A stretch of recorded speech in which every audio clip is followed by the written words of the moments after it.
Assalamualaikum warahmatullahi wabarakatuh. Selamat datang kembali di channel saya.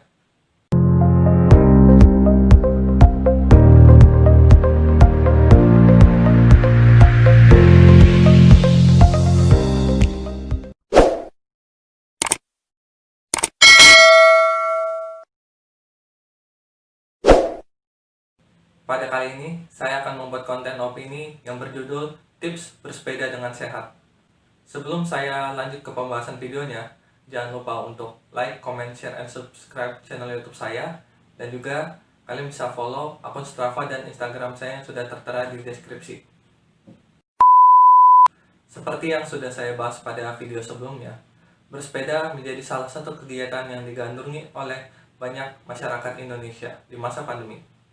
Meskipun pandemi corona melanda Indonesia, namun itu tidak mengurangi antusiasme masyarakat Indonesia untuk bersepeda.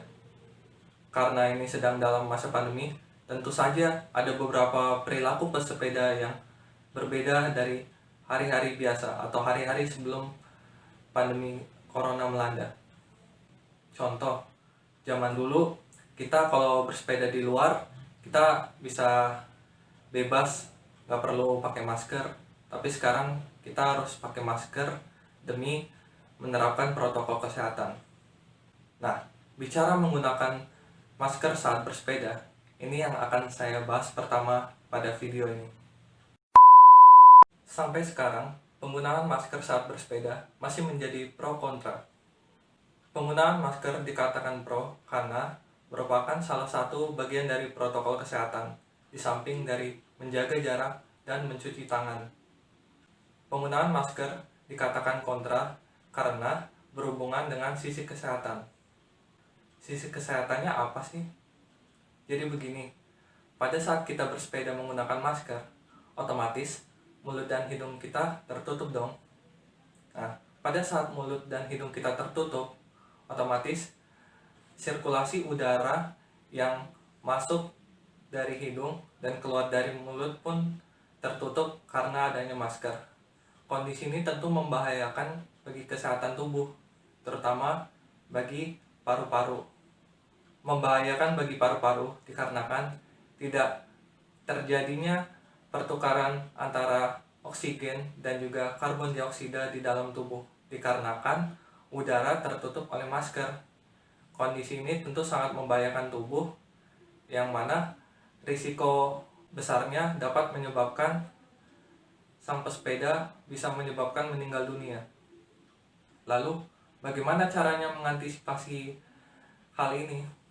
Nah, tips dari saya, apabila teman-teman tetap ingin menggunakan masker saat bersepeda, diusahakan pada saat teman-teman bersepeda, teman-teman dalam intensitas yang rendah ataupun sedang.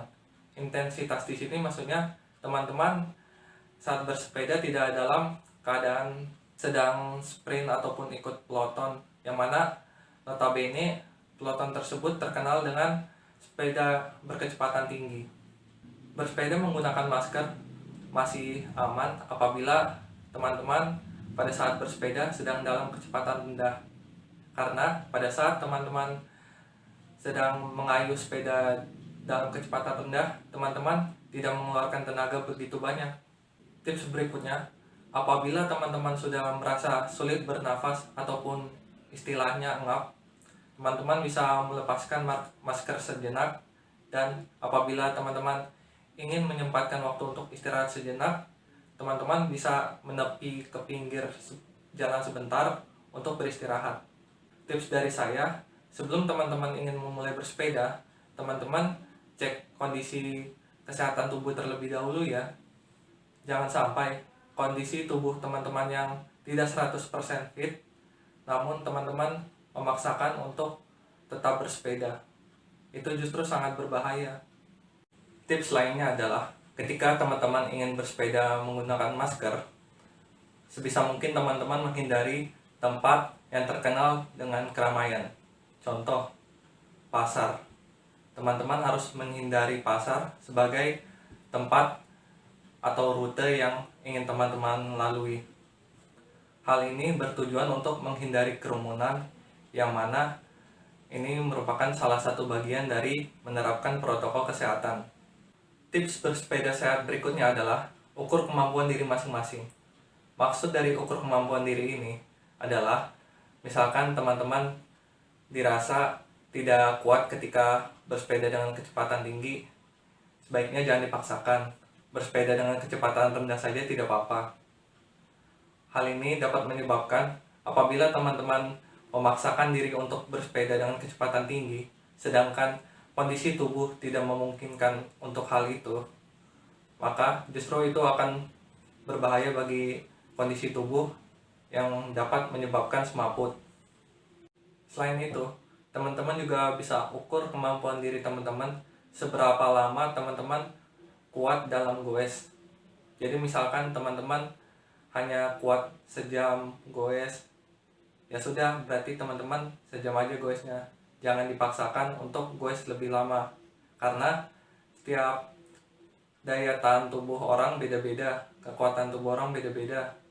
Jadi intinya apabila teman-teman sudah merasa capek, jangan dipaksakan untuk lanjut goes. Nah, ini tips terakhir dari saya. Yang paling penting adalah sebelum teman-teman mulai bersepeda, pastikan teman-teman mengisi perut terlebih dahulu dengan makanan dan minuman bernutrisi. Hal ini sangat penting untuk mengisi tenaga teman-teman untuk bersepeda supaya tidak gampang capek ataupun lemas. Namun perlu diperhatikan lagi bahwa tidak semua makanan dan minuman cocok untuk dikonsumsi sebelum bersepeda ya. Nah, itu tadi beberapa opini saya tentang tips bersepeda dengan sehat. Barangkali ada opini lain atau tips bersepeda dengan sehat dari teman-teman, bisa sharing di kolom komentar ya. Oke, sekian itu video dari saya. Pesan yang ingin saya sampaikan di video ini adalah bersepeda sewajarnya, karena kita bersepeda untuk mencari sehatnya. Sekian video dari saya. Mohon maaf apabila ada salah kata, baik itu disengaja maupun tidak disengaja. Terima kasih telah menonton video saya. Jika kalian suka dengan video ini, jangan lupa untuk like, comment, share, and subscribe channel YouTube saya. Dan juga kalian bisa follow akun Strava dan Instagram saya yang sudah tertera di deskripsi. Sekian dari saya. Wassalamualaikum warahmatullahi wabarakatuh. Salam sehat, salam dua pedal.